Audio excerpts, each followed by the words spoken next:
Hello అండి. ఇది వచ్చేసి నిన్న మార్నింగ్ నా మినీ వ్లాగ్. మార్నింగ్ టిఫిన్ కోసం అనేసి ఇక్కడ ఈరోజు ఇడ్లీకి అయితే వేస్తున్నాను. అలానే చట్నీ కావాలి కదండి ఇడ్లీలోకి.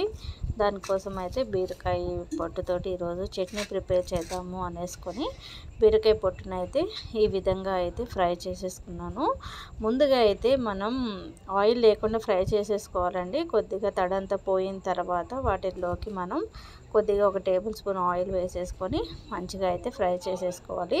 ఇంకా అలాగా అవి పక్కన పెట్టేసుకున్న తర్వాత ఇంకా దీంట్లోకి టమాటో, పచ్చిమిరపకాయ, ఆనియన్స్ అలానే కొద్దిగా చింతపండు వేసేసుకొని ఇవి కూడా సాఫ్ట్గా అయ్యేంత వరకు అయితే కుక్ చేసేసుకుంటున్నాను.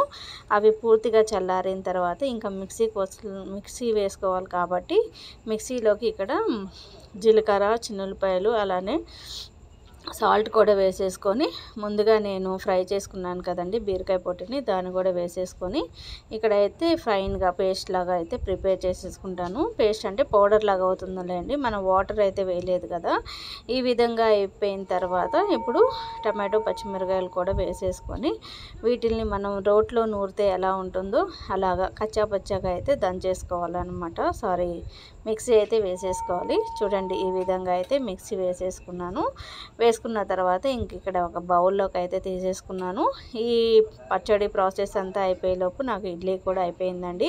వేడి వేడి ఇడ్లీలో కానీ, రైస్లో కానీ, అలానే దోశలకు కూడా ఈ చట్నీ అన్నది చాలా టేస్టీగా ఉంటుందండి. తినే కొద్దీ తినాలి అనేసి అనిపిస్తూ ఉంటుందన్నమాట. రైస్లోకి అయితే వేడి వేడి అన్నంలో ఈ పచ్చడి నెయ్యి వేసుకొని తిన్నామంటే నెక్స్ట్ లెవెల్లో ఉంటుంది.